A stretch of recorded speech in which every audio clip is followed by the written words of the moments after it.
श्री राम राज्य की जननी कैकेयी है। श्री राम जी का राज्य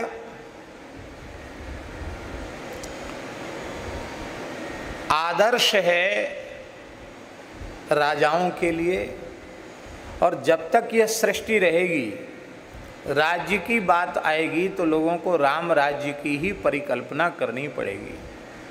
राम जी के राज्य के जैसा राम जी का राज्य ही था। उस राम राज्य की प्रतिष्ठा के मूल में कौन है? उस राम राज्य की प्रतिष्ठा के मूल में श्री कैकेयी माता है। कैकेयी माता न होती तो राम जी इस प्रकार के राजा तो नहीं बन पाते।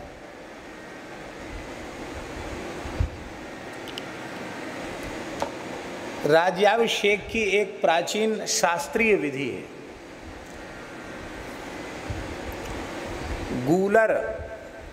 गूलर माने उदुम्बर के काष्ठ से निर्मित आसन पर जिस राजा को राज्याभिषेक होता है चक्रवर्ती सम्राट के रूप में, उसको औदुम्बर काष्ठ के आसन पर बिठाया जाता है। गूलर की लकड़ी का बना हुआ की चौकी रहती है, ऐसे समझिए एक सिंहासन जैसा रहता है, उस पर बिठाकर उसका अभिषेक किया जाता है। सभी तीर्थों का जल होता है, सभी समुद्रों का जल होता है, बड़ी विस्तृत विधि है उसकी। तो जिस समय उसे बिठाया जाता है उस औदुम्बर पीठ पर अभिषेक के लिए, उस समय एक वस्त्र के ऊपर पृथ्वी को बनाया जाता है। 7 द्वीप और 7 समुद्र वाली पृथ्वी को चंदन से श्वेत वस्त्र पर लिखा जाता है। ऐसा समझ लो सारी धरती का नक्शा बनाया जाता है, मैप, और उस नक्शे के ऊपर राजा को बिठाया जाता है। इसका अर्थ होता है कि संपूर्ण भूमंडल के ये चक्रवर्ती सम्राट हुए। तो वो तो एक विधि है, पर उस काल की अवस्था ये थी कि रावण का अत्याचार पूरे ब्रह्मांड में ही नहीं, देवलोक में ही नहीं, जहाँ सूर्यवंश का राज विशेष रूप में भारतवर्ष में, और चक्रवर्ती सम्राट सूर्यवंश के राजा ही होते रहे, तो उनका तो सारी धरती पर शासन है। लेकिन भारतवर्ष में रावण ने एक उग्रवादी आतंकवादियों की चौकी नासिक में, महाराष्ट्र में स्थापित कर रखी थी। एक चौकी उन्होंने बक्सर में, मारीच, सुबाहु और अयोध्या और बक्सर के बीच में ताड़का की भी नियुक्ति कर रखी थी। तो ये रावण के जो उग्रवाद आतंकवाद के पैर हैं वो बहुत पसर चुके थे। सत्य प्रतिज्ञ मेरे प्राण प्रिय श्री राम, बिना धरती को इन अत्याचारी दुष्टों से, राक्षसों से, असुरों से मुक्ति दिलाए बिना केवल नक्शे पर बैठें, ये माता कैकेयी को स्वीकार्य नहीं था। इसलिए सारी धरती निष्कंटक हो गई। संपूर्ण ब्रह्मांड में श्री राम जी का महत्व उजागर हो गया रावण वध के पश्चात।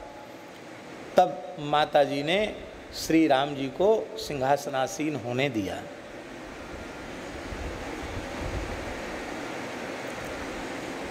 दूसरी बात यह है कि चक्रवर्ती महाराज दशरथ अपनी युवावस्था में कश्मीर पधारे थे। कश्मीर को ही कैकेय देश कहा गया, और तत्कालीन कश्मीर के महाराज, उनकी पुत्री स्वरूपाम्बा, जिनको कैकेयी कहा गया, कैकेय नरेश की राजकुमारी होने से कैकई कहा गया। उनका मृगया के काल में दशरथ जी को दर्शन हुआ और उनका अस्त्र कौशल, उनका उत्साह, उनका शौर्य, उनका वीर्य, उनका पराक्रम और उनका अस्त्र कौशल, ये सब, और उनका सौंदर्य, उनकी कुलीनता, ये सब देखकर दशरथ जी मन ही मन आकृष्ट हो गए। और कैकेयी नरेश जो युधाजित हैं, महाराज हैं, उनके पुत्र जो युधाजित हैं, जिनसे दशरथ जी की मित्रता थी, उन्होंने वहीं रुके थे महल में ही, उन्होंने प्रस्ताव किया। उन्होंने अपने पिता से कहा, बोले तो हमारी बेटी का सौभाग्य है कि चक्रवर्ती सम्राट हमारी बेटी के हाथ को मांग रहे हैं। लेकिन कैकेयी महाराज ने कहा, हमारी कुछ शर्तें हैं, उन शर्तों को आप स्वीकार करो और कोई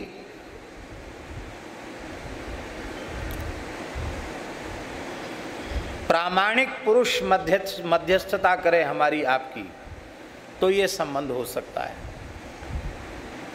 दशरथ जी शर्त पर राजी नहीं थे। शर्त यही थी कि इसी के पुत्र को, इसके गर्भ से जो पुत्र उत्पन्न होगा, उसी को आपको चक्रवर्ती सम्राट पद पर, युवराज पद पर अभिषिक्त करने की घोषणा करनी होगी। लिखा पढ़ी करो, पक्की लिखा पढ़ी। हमारी बेटी का पुत्र ही चक्रवर्ती सम्राट होगा। दशरथ जी बहुत धर्मनिष्ठ और सदाचारी हैं। यद्यपि कौशल्या से विवाह हो चुका है और सुमित्रा जी से भी विवाह हो चुका है। मगध देश की राजकुमारी जो सुमित्रा जी हैं, उनसे भी विवाह हो चुका है दशरथ जी महाराज का। कैकेयी का विवाह पीछे हुआ है। तो अपनी महारानियों के साथ वे अन्याय कैसे कर सकते हैं? उदास होकर के दशरथ जी लौट आए अयोध्या, किंतु कैकेयी के स्वरूप के प्रति जो उनका आकर्षण था, स्वभाव के गुणों के प्रति जो आकर्षण था, उस आकर्षण के कारण वे इस प्रकार से चिंताग्रस्त और उदासीन हो गए। तो उनकी उस स्थिति को देखकर सुमित्र जी ने पूछा, गुरु जी से चर्चा की और कहा कि नहीं, आप विवाह कीजिए।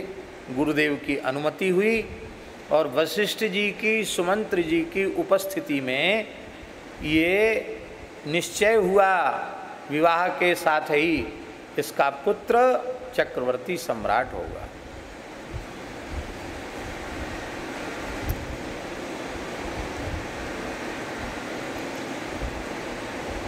इसलिए एक विशेष बात ध्यान देने योग्य है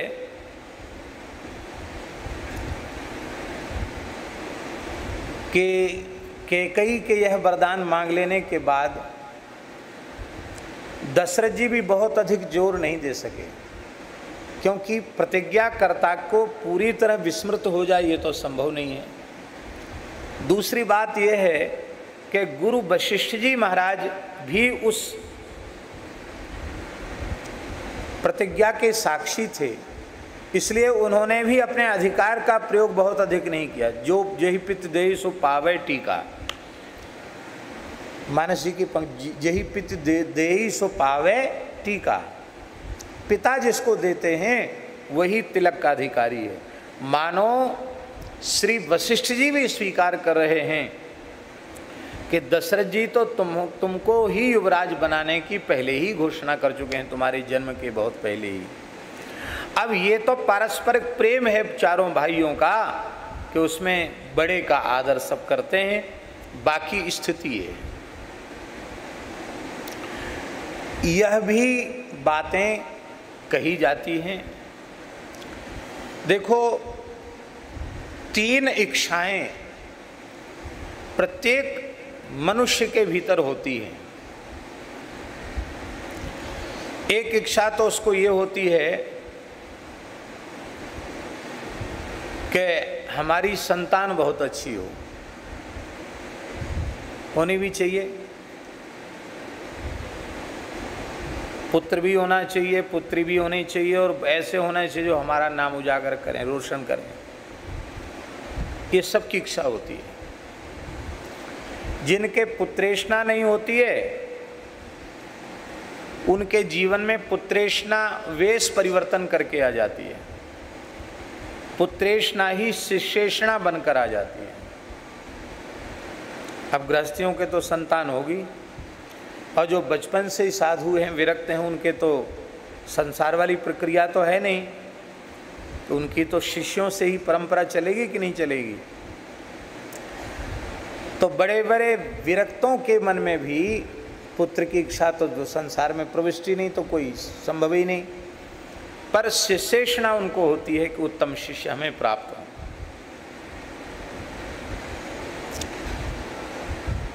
दूसरी इच्छा है मैं सामर्थ्यवान धनवान बनूं। यह भी प्रत्येक मनुष्य की इच्छा होती है कि मैं धनवान बनूं, श्रीमंत हूं बनूं, गरीब न होऊं। धनवान भी हर आदमी चाहता है। धन की इच्छा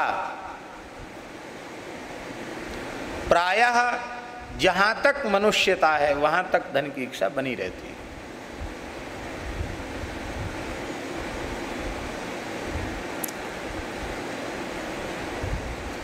गोस्वामी तुलसीदास जी महाराज ने विनय पत्रिका में कहा कि को कछु दे कहु भल, हमें कोई कुछ दे और लोग हमें भला कहें कि आप बहुत अच्छे हैं, यह वासना न उड़ते जाई। ये वासना हमारे मन से नहीं जा रही है। गोस्वामी जी की स्थिति ये नहीं है, हम लोगों की स्थिति वे बता रहे हैं। प्रायः हम लोगों की स्थिति ये है, हमको कोई कुछ दे और हमको लोग अच्छा कहें।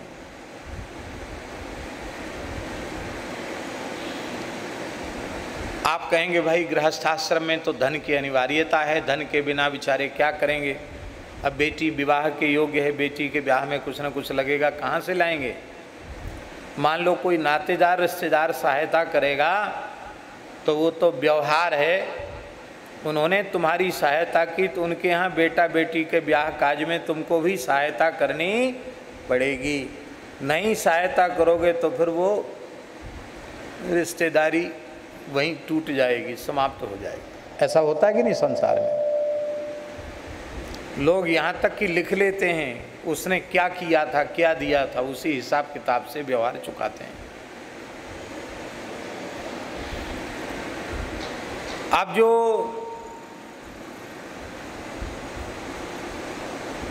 चतुर्थाश्रमी हैं, विरक्त हैं,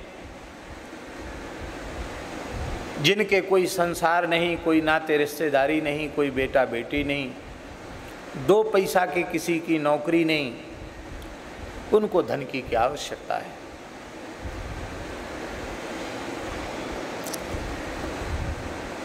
ऐसे भी महापुरुष होते हैं, धन से उनका कोई प्रयोजन नहीं। लेकिन ये वित्तेष्णा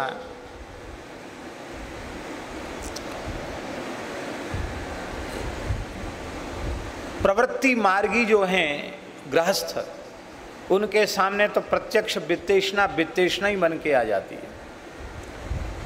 और विरक्तों के जीवन में ये वित्तेष्णा परमार्थ का स्वरूप धारण करके आ जाती है। भैया हमें तो जरूरत नहीं है, पर विद्यालय चल रहा है उसके लिए ज़रूरत है, गौशाला चल रही है उसके लिए ज़रूरत है, ठाकुर जी का मंदिर है, साधु सेवा हो रही है उसके लिए ज़रूरत है। ऐसा लोग कहते हैं कि नहीं। हमें आवश्यकता नहीं है, लेकिन लाखों रुपए बिजली का बिल आता है, हमें तो पता भी नहीं कितना, हम कोई बताता तो हमको याद भी नहीं रहता है। ये बहुत ज़्यादा बिल आता है हमारे वृंदावन में, 4-5 जगहों का मिला के आता है, लाखों रुपए बिल आता है। बिल भरने कौन आएगा। बिल चुकाने की व्यवस्था कार्यालय में नहीं होगी तो बिल भरने के लिए कौन आएगा। तो जब कोई संस्था बनाकर बैठा है, मठ मंदिर है, संस्था है, विद्यालय है, कोई पारमार्थिक संस्थान है, तब लोग कहेंगे कि भाई उसके लिए तो नहीं पर इसके लिए ज़रूरत है। ध्यान में आई बात? तो वो वित्तेषणा ही वेश परिवर्तन करके आती है। परोपकार परमार्थ का स्वरूप लेकर के वित्तेषणा आ जाती है ये भगवान की प्रचंड माया ही।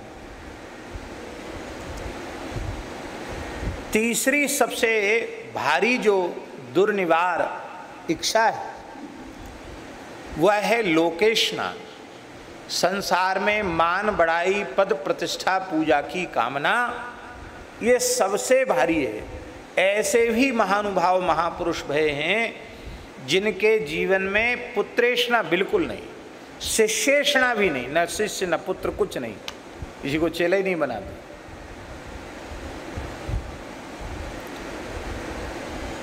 पैसा छूते ही नहीं, संग्रह परिग्रह के नाम पर कुछ नहीं है, एक कॉपी नहीं के अलावा। धन से उनको क्या लेना देना?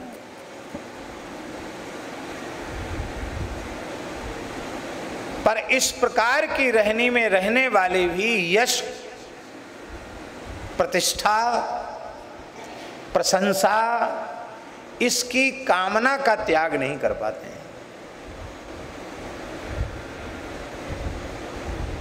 सर्वथा दिगंबर होकर घूमने वालों में भी यश कीर्ति की कामना बनी रहती है।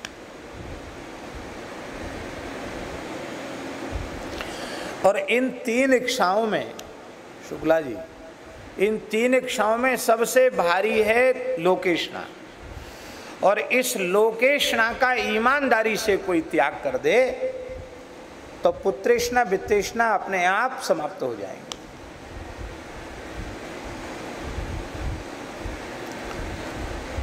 अब बहुत ध्यान से सुने, पुत्र अनुचित नहीं है, पुत्री अनुचित नहीं है। पुत्र होने की विशेष इच्छा, कामना, वासना, ये चित्त को मलिन करने वाली है।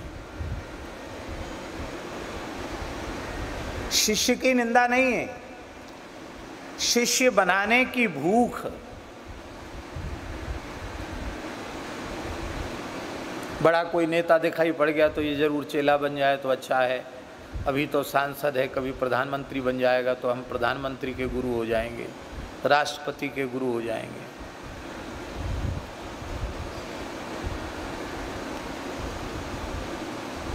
शिष्येषणा, शिष्य बुरा नहीं है, शिष्येषणा बुरी है। ठीक इसी प्रकार से धन बुरा नहीं है, धन की इच्छा बुरी है। ठीक इसी प्रकार से यश कीर्ति बुरी नहीं है, क्योंकि कीर्तिर यस्य से जीवती, जिसकी कीर्ति है वही संसार में जीवित कहलाने के योग्य है। कीर्ति की कामना चित्त को मलिन करने वाली है। मान बढ़ाई, पद प्रतिष्ठा की कामना का भीतर से हम त्याग कर दें, एक ही भाव रखें, दासानुदासो भवितास्मि भूयः, अहम हरे तव पादैक मूल दासानुदासो भवितास्मि भूयः। ये भाव हमारे भीतर दृढ़ हो जाए।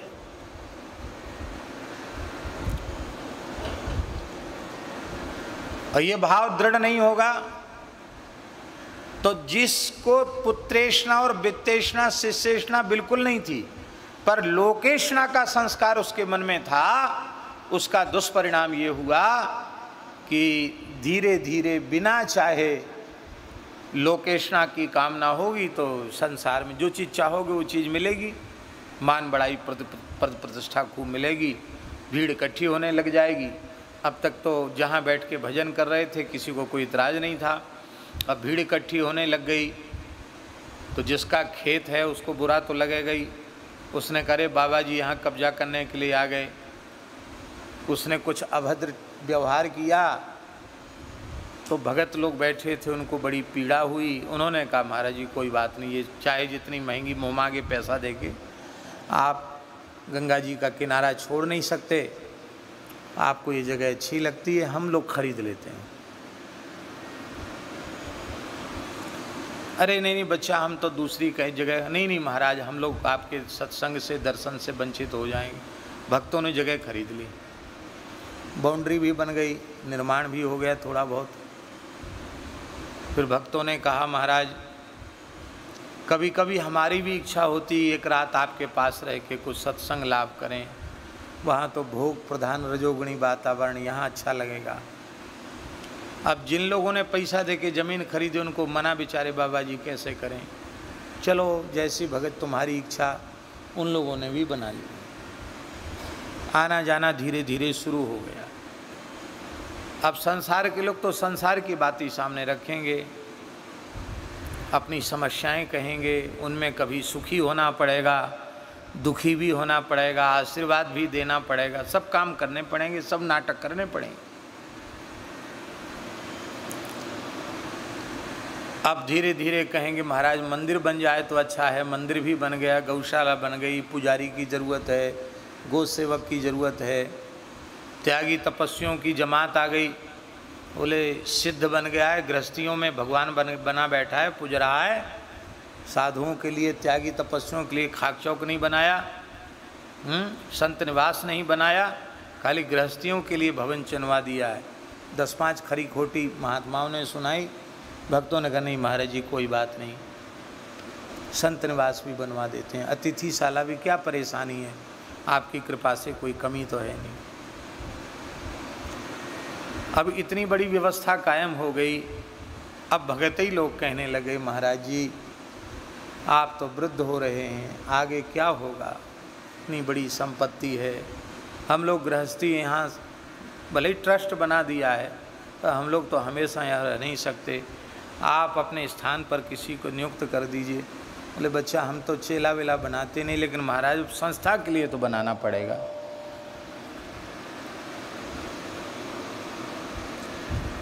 ऐसी भगवान की प्रचंड माया है, इसलिए सबसे भारी जहरीला काम है यश कीर्ति की कामना, और इसका त्याग बड़े से बड़े लोग भी नहीं कर पाते। हम अत्यंत विनम्रतापूर्वक निवेदन कर रहे हैं, हम जब कैकेयी माता के पवित्र चरित्र का चिंतन करते हैं तो हमको लगता है कि कैकेयी माता के जैसी त्यागनी, तपस्विनी, ऐसी सन्यासिनी हमको दूसरी कोई माता दिखाई सुनाई नहीं पड़ती, समझ में नहीं आती। आज तक कैकेयी की कीर्ति कितनी कलंकित हो गई। संसार में लोगों के घरों में कन्याओं के नाम लोग कौशल्या तो रख देंगे, सुमित्रा भी रख देंगे, कैकेयी नाम की कोई बेटी किसी घर में नहीं सुनाई पड़ेगी। ना कहीं कोई मंथरा दिखाई पड़ेगी, ना कहीं कोई कैकेयी दिखाई पड़ेगी। इतनी बदनाम हो गई कैकेयी, आज तक कोई नाम नहीं रखता। हमारे महाराज जी तो बड़े, कई बार विनोद में भी बहुत बढ़िया उत्तर देते थे। किसी पंडित जी ने आके पूछा, बोले महाराज जी कैकेयी को इतना बुरा मानते हैं, आज तक लोग कैकेयी नाम नहीं धरते हैं। तो उन पंडित जी का विवाह हुआ था, आशीर्वाद लेने आए थे, तो महाराज जी बोले ठीक है, अब आप गृहस्थ आश्रम में प्रविष्ट हो गए हैं, आपकी बेटी हो तो आप कैकेयी नाम रख देना। चुप हो गए, क्या कहते, ऐसा है। यहाँ तक वाल्मीकि रामायण में कहा गया कि हम तुमको पतिघ्नी मानते हैं, पतिघ्नीम चापि त्वाम मन्ये, पति की हत्यारिणी मानता हूँ मैं तुम्हें, भरतलाल जी कह रहे हैं। कैकेयी माता का त्याग कितना बड़ा है। यश कीर्ति कामना का त्याग कर दिया कैकेयी ने। वो जानती थी कि ऐसा करने से हमारी बहुत अपकीर्ति होगी, युग बदल जाएंगे, लेकिन हमारी अपकीर्ति समाप्त नहीं होगी, वो जानती थी। लेकिन मेरी अपकीर्ति होए तो होए, मेरे प्यारे राम जी की कीर्ति पूरे ब्रह्मांड में छा जाए, ये कैकेयी माता की इच्छा थी। एकमात्र पुत्र भरत जैसे पुत्र ने जीवन पर्यंत कैकेयी को मां नहीं कहा।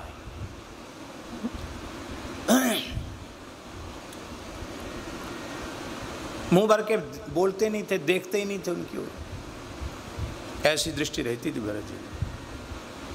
माँ का हृदय पूछो क्या पीड़ा होती माता के हृदय में।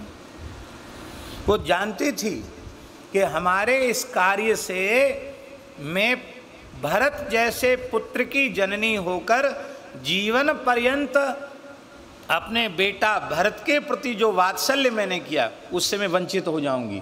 वो मेरी ओर देखेगा तक नहीं, पर श्री राम जी की यश कीर्ति की कामना से, राम जी के सुख के लिए, राम जी की प्रसन्नता के लिए पुत्रेष्णा का भी त्याग किया। वो जानती थी कि महाराज राम जी के बिना जी नहीं सकते हैं, ये कलंक भी मेरे माथे पर आकर पड़ेगा, महाराज भी हमको शापित करके ही जाएंगे, लेकिन मेरा राम सब कुछ संभाल लेगा। किंतु श्री राम जी की प्रसन्नता जिसमें है उसके लिए मुझे चाहे जितना बड़ा बलिदान करना पड़े मैं पीछे नहीं हटूंगी। हम आपसे पूछते हैं, एक जगह मानस जी में भी इस प्रकार का संकेत है कि कैकेयी की निंदा नहीं की जा सकती किसी भी अवस्था में। क्यों नहीं की जा सकती? इसलिए नहीं की जा सकती कि पुत्र में माता के ही चरित्र परिलक्षित होते हैं।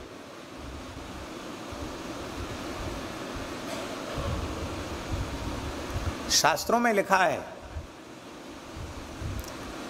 दुशीलम मातृदोषेण पितृदोषेण मूर्खता। कोई बालक यदि आचरणहीन है, दुराचारी है, तो भली उसकी मैया चाहे जितनी बड़ी अपने आप को बनती हो, बनती रहे, पर यदि संतान दुराचारी है तो मैया का आचरण ठीक नहीं है।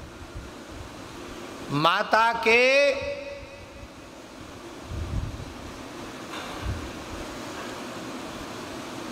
दुश्शीलता का प्रभाव संतान पर पड़ता है। उसका कारण यह है कि पिता गर्भाधान के बाद उसकी छुट्टी, अब माता के हृदय से उसका हृदय जुड़ जाता है। इसलिए गर्भिणी माता को दोहद कहा जाता है।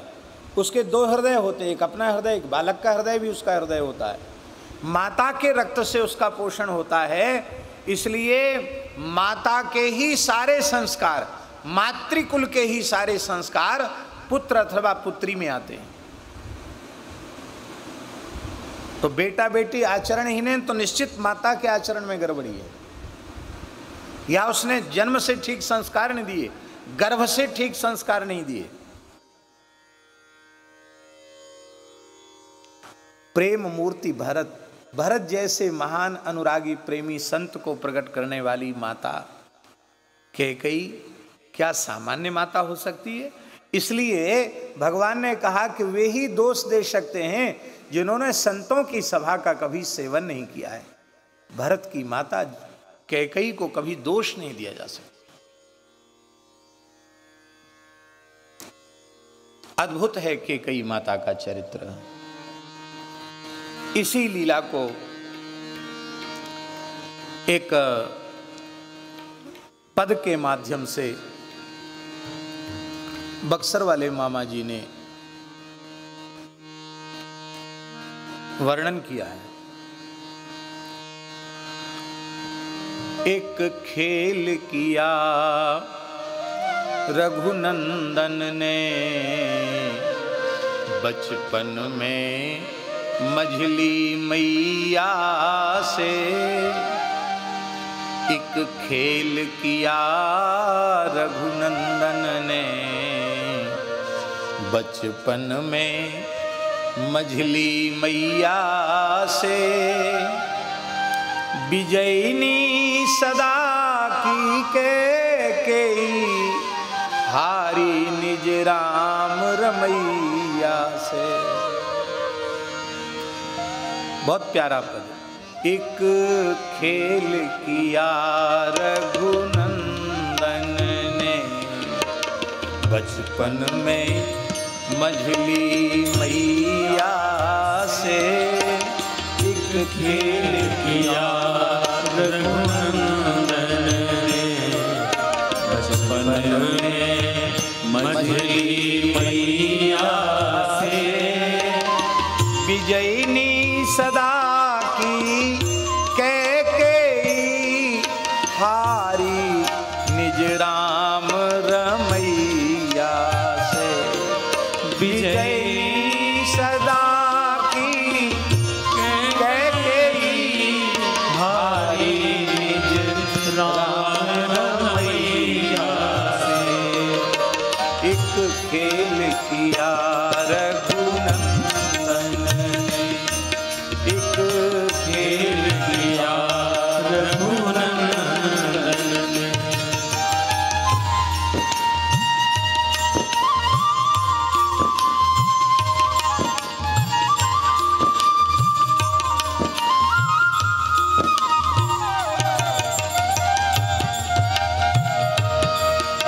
एक दिन रघुनंदन दबे पाँव, औचक पीछे से आकर के।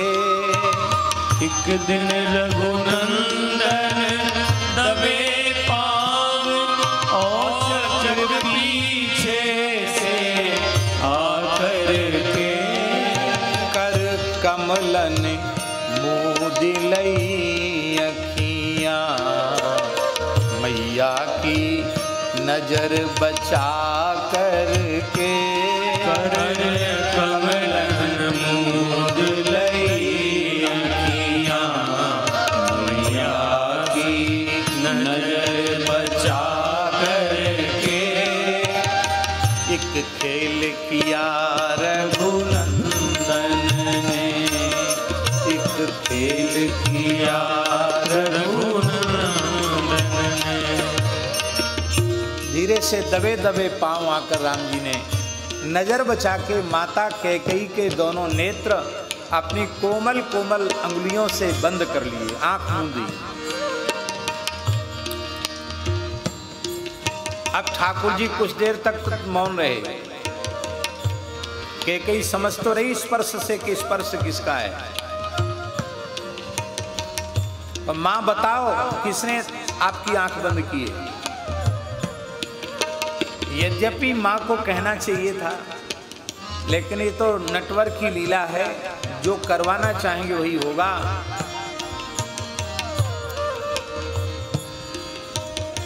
अब चारों लालजी एक जैसे ही हैं, आंख खुले तो रंग रूप दिखाई पड़े, और आंख बंद हो तो सब एक जैसे हैं। समवयस्क हैं और एक जैसा ही सौकुमार्य सौशील्य सौंदर्य है। तो मां कैकेयी को भ्रम हो गया, भरत का भी ये कार्य हो सकता है, और भरत का नहीं होगा तो शत्रुघ्न का जरूर हो सकता है। तो छोटा है ना, तो साले शत्रुघ्न का भी ना हो तो लक्ष्मण का काम, वो बहुत चंचल है, लक्ष्मण का काम हो सकता है। रामभद्र में बहुत गांभीर्य है, ऐसी चंचलता वो प्रायः नहीं कर सकते। ये मन में उनके भाव आ गए। गही मौन रहे कुछ देर प्रभु, मुखते नहीं कहत कछु वेना। अंत रहे कुछ देर प्रभु, मुखते नहीं कहत कछु वेना। अंतर गर्भित है बतलावो मुँह देखो नैना। अंतर गर्भित है मूक प्रश्न, बतलावो मुँह देखो नैना। राम जी ने पूछा किसने नेत्र बंद किए, माँ बतलाओ।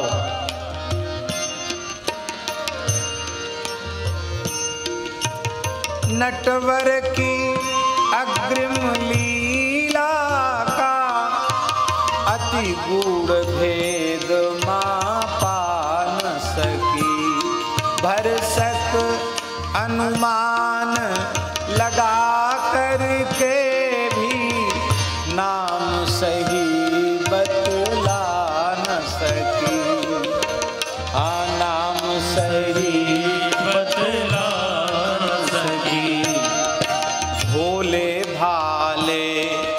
गंभीर धीर चांचल्य रहित रघुनंदन से। भोले भाले गंभीर धीर चांचल्य रहित रघुनंदन से। ऐसे नटखटपन की आशा होती न स्वप्नगत हूँ मन से।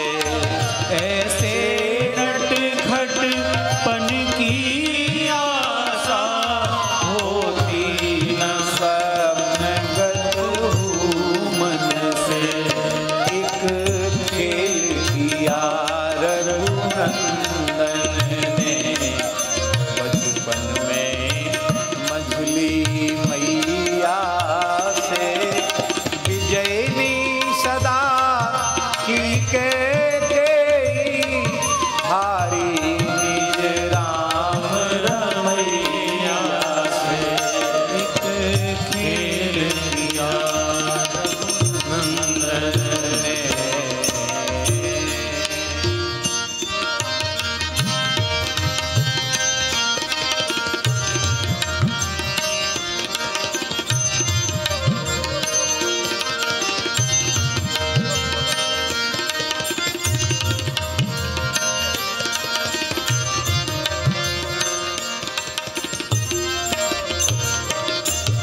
कैकेयी ने कहा, मैं नाम बतला रही हूं, मैया सोच विचार के नाम लेना, यदि नाम सही बता दिया तो तुम जीत गई, मैं हार गया, और नाम गलत निकला तो मैं जीत गया और तुम हार गई, ये शर्त लगी। लक्ष्मण का नाम लिया माता ने, कर टटोल कर अटकर से।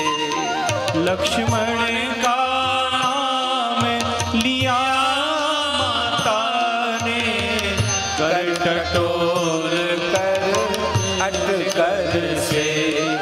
है कौन जगत में जीत सके, जो लीलाधर नटनागर से। है कौन जगत में जीत सके, लीलाधर नटवर नागर से। राम जी ने कहा, माँ मैं जीत गया और तुम हार गई, तुम्हारा नाम जो लक्ष्मण नाम बताया वो गलत है। और खिलखिलाकर राम जी हंसे, सामने आ गए। अरे अब वहां ना भरत जी हैं, बहुत ध्यान से सुने, ना वहां शत्रुघ्न जी हैं, ना वहां लक्ष्मण जी हैं, केवल श्री राम जी हैं और मध्यमांबा कैकेयी है। ये एकांत में लीला हो रही है। बोले रघुवर इस खेल माही, मैया तू मुझसे हार गई। बोले रघुवर इस खेल माही, मैया तू मुझसे हार गई। माता बोली प्यारे रघुवर, मैं तो तुझ पर बलिहार भई। माता बोली प्यारे रघुवर, मैं तो तुझ पर बलिहार भई। मैं तो तुझ पर बलिहार भई। मैं तो तुझ पर बलिहार भई। एक खेल किया रघुनंदन ने, बचपन में मझली मैया से। विजयनी सदा की कैकेयी, हारी निज राम रमैया से। एक खेल किया रघुनंदन ने।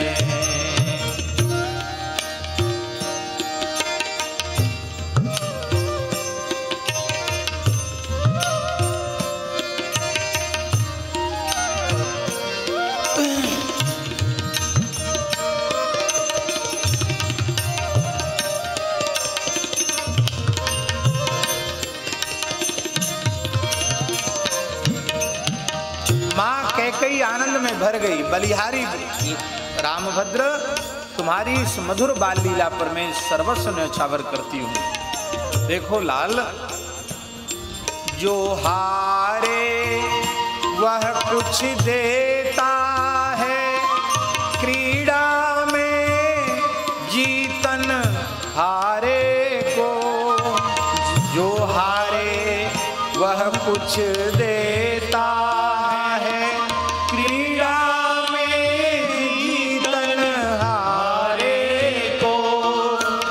मैं भी कुछ दूंगी अवश्य आज, मुँह मांगा रघुवर प्यारे को। मैं भी कुछ दूंगी अवश्य आज, मुँह मांगा रघुवर प्यारे को। एक खेल किया रघुनंदन ने, एक खेल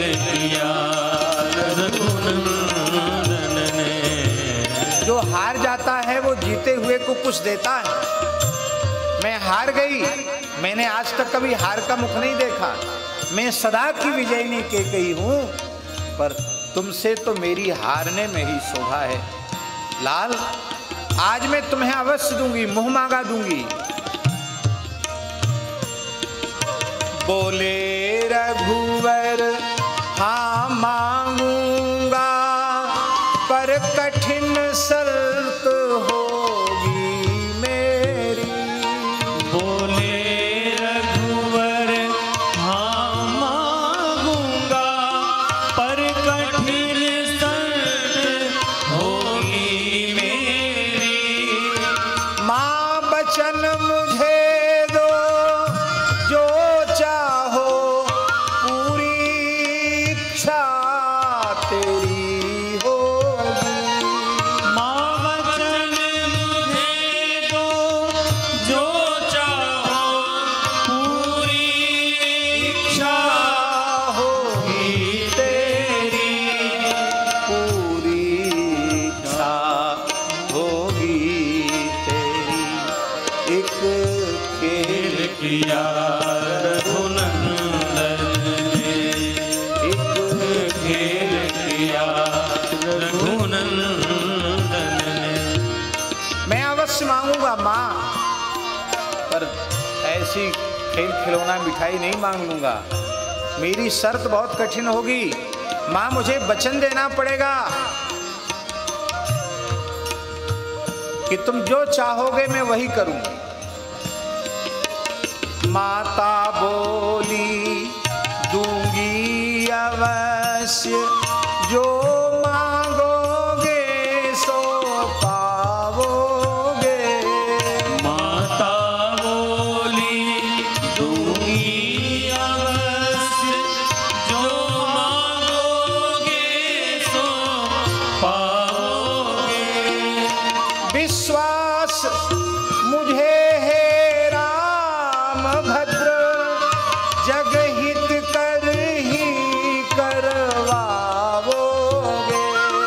विश्वास मुझे हे राम भद्र, जग हित कर ही करवाओगे। जग हित कर ही करवाओगे। जग हित कर ही करवाओगे। माता बोली जो आप मांगोगे रामभद्र मैं अवश्य दूंगी, क्योंकि मुझे विश्वास है तुम वही मांगोगे जो सारे संसार के लिए अत्यंत मंगलकारी होगा, कल्याणकारी होगा। वही बात आप रखेंगे, क्योंकि जीवन में कैकेयी माता के जीवन में अब तक ऐसा कोई प्रसंग नहीं आया कि राम जी ने कभी कुछ मांगा हो। आज पहली बार मांगा। राम जी ने कहा माँ, हित कर ही नहीं परम हित कर, व्यक्तिगत नहीं सचराचर का। हित कर ही नहीं परम हित कर, व्यक्तिगत नहीं सचराचर का। अनिवार्य कार्य यह करना है, उतरे सिर भार धराधर का। अनिवार्य कार्य यह करना है, उतरे सिर भार धराधर का। जो मन भावे सो मांग लाल, अपनी इस जीती बाजी में होगी प्रसन्नता परम मुझे। मैं राजी तेरी राजी में, मैं राजी तेरी राजी में। एक खेल किया रघुनंदन ने, बचपन में मंझली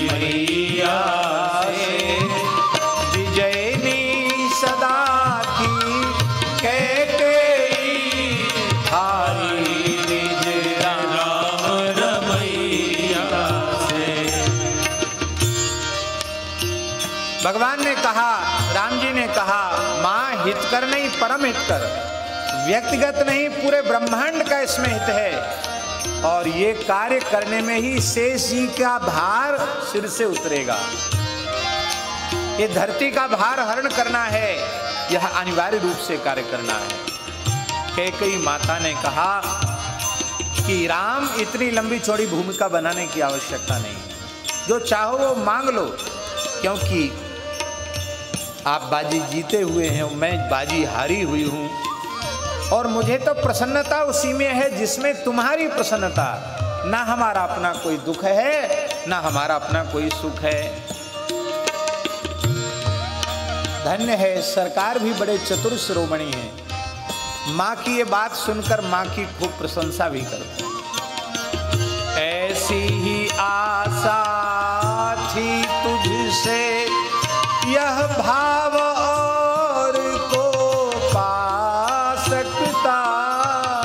ऐसी आशा थी मुझसे, यह भाव और को पा सकता। जो कार्य संभाल सकोगी तुम, कोई दूजा नहीं निभा सकता। जो कार्य संभाल सकोगी तुम, कोई दूजा नहीं निभा सकता। कार्यान्वित हो योजना सही, इसके पहले कोई जाने ना। निज दो वरदान पिताजी से, हठ कर पूरा करवा लेना। हठ कर पूरा करवा लेना। एक खेल किया रघुनंदन ने बचपन में मछली मैया से, विजयी सदा ही कैकेयी हारी निज राम रमैया से। माँ तुमसे यही आशा थी, बस प्रार्थना यह है कि इस रहस्य को हमारे तुम्हारे अतिरिक्त कोई तीसरा जाने नहीं। जो कार्य तुम संभाल सकती हो वो दूसरा कोई नहीं संभाल सकता। और हमारी जो योजना है वो ठीक सही रूप से क्रियान्वित हो जाए, वो तभी होगी जब उसका किसी को भेद पता न चले। ये भार भी तुम्हारे ऊपर है। तुम पिताजी से जो दो वरदान पिताजी ने देने को कहा धरोहर के रूप में, वे वरदान मेरी स्मृति में है, भगवान बोल रहे हैं। इसलिए तुम उन हट कर के पिताजी से वो दो वरदान पूरे करवा लेना। कैकेयी ने कहा, बेटा राम क्या? जब होए पिताजी मेरे हित, राज्याभिषेक के अभिलाषी। जब होए पिताजी मेरे हित, राज्याभिषेक के अभिलाषी। मान लेना तब ही मांग राम, हो वर्ष चतुर्दश बनवासी। मान लेना तब ही मांग राम, हो वर्ष चतुर्दश बनवासी। युवराज होए प्रिय भरत लाल, कौशल का भार संभालेंगे। तब तक हम बनवासी बनकर सब बिगड़ी बात बना लेंगे। बिगड़ी बात बनाएंगे। एक खेल किया रघुनंदन ने, एक खेल किया रघुनंदन ने। जब मेरे पूज्य पिताजी राज्याभिषेक की तैयारी करें, उस समय तुम पहले वरदान के रूप में तो मेरे लिए 14 वर्ष का वनवास मांग लेना और युवराज पद भरत, मेरे प्यारे भरत के लिए मांग लेना। हम जंगल में घूम करके जो भी अराजकता फैली है इस धरती पर उसको दूर करेंगे, बिगड़ी बात बना लेंगे और 14 वर्ष तक अपनी अग्रज के प्रति भ्रातृभक्ति का परम आदर्श प्रस्तुत करते हुए भरतलाल जी एक महान प्रेमी आदर्श को प्रस्तुत करके दिखाएंगे। माँ, जिस राम राज्य की तू परिकल्पना करती है वो बिना वनवास के संभव नहीं है, और वो राम राज्य तभी होगा जब तुम हठपूर्वक वरदान मांगोगी। ये बात सुनकर मैया थर-थर कांपने लगी। रह गई ठिठक मझली मैया, यह कठिन काम मुझसे लोगे। रह गई ठिठक मझली मैया, यह कठिन काम मुझसे लोगे। कौशल उजाड़ने का कलंक अपनी मझली माँ को दोगे। कौशल उजाड़ने का कलंक अपनी मझली माँ को दोगे। रह कर जग में सह कर सबकी, हे लाल कठिन जीना होगा। आजीवन सिसक सिसक होगा, अपयस का कटुतम विष पीना। हाँ, एक खेल किया रघुनंदन ने, बचपन में मझली मैया से। जैनी सदा कहती हारी निज राम रमैया से। कैकेयी माता ठिठक गई, थर-थर कांपने लगी। बेटा राम, इतना कठिन काम मुझसे लोगे, जानते हो इसका परिणाम क्या होगा? कौशल उजड़ जाएगा। प्राण होते प्रिय लागहि सब कहूँ राम कृपाल। अयोध्या उजड़ जाएगी और अयोध्या को उजाड़ने का अपयस कलंक तेरी मझली माता के सिर पर मढ़ा जाएगा। संसार में रहकर जब तक जीऊंगी तब तक सबकी सहनी पड़ेगी। लाल, जीवन कठिन हो जाएगा। सिसक सिसक कर, रो रो करके, अपयश का विष पी करके हमको जीवन व्यतीत करना पड़ेगा। क्या इस कष्ट में मैं जी पाऊंगी? राम जी ने मुस्कुरा कर कहा, मेरे सुख को देखकर जी लेना।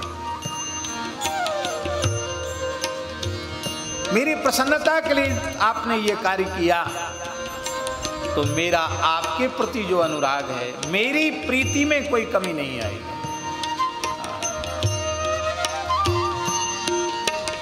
धन्य है कैकेयी माता, प्रणाम है कैकेयी माता के चरणों में। फिर भी यदि तुम्हें पसंद यही योजना अगर जग हित कर है, फिर भी यदि तुम्हें पसंद यही योजना अगर जग हित कर है। पति पुत्र राज्य सुख सुयस स्वर्ग तब रुचि पर सकल निछावर है। पति पुत्र राज्य सुख स्वर्ग अवंति पर सकल न्योछावर है। इस तरह जगत के हित कारण योजना बनी सुख शीला है। इस तरह जगत के हित कारण योजना बनी सुख शीला है। के कई मातु निमित्त मात्र यह नारायण प्रभु लीला है। कई मातु निमित्त मात्र यह नारायण प्रभु लीला है। एक खेल किया रघुनंदन ने बचपन में मझली मैया से विजयनी सदा की कहते हारी निज राम रमैया से। हारी निज राम रमैया से। हारी निज राम रमैया से। जय जय श्री सीताराम। इस प्रकार से बहुत ही सुंदर यह भाव पूज्य श्री बक्सर वाले महाराज जी ने दिया है।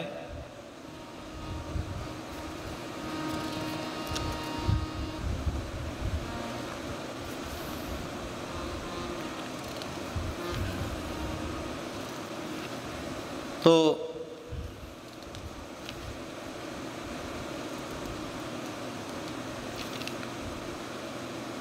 बहुत सुंदर चरित्र कैकेयी माता का चरित्र, एक तो पूज्य बक्सर वाले महाराज जी और एक पूज्य संत श्री गोपालाचार्य जी महाराज। कैकेयी माता का चरित्र बहुत अद्भुत उनके मुखारविंद से होता था। तो ये भगवान के बाल चरित्र की एक विशिष्ट घटना है जो कैकेयी माता के ऊपर अनुग्रह किया और राम जी के सुख के लिए कैकेयी माता ने अपना सर्वस्व बलिदान किया।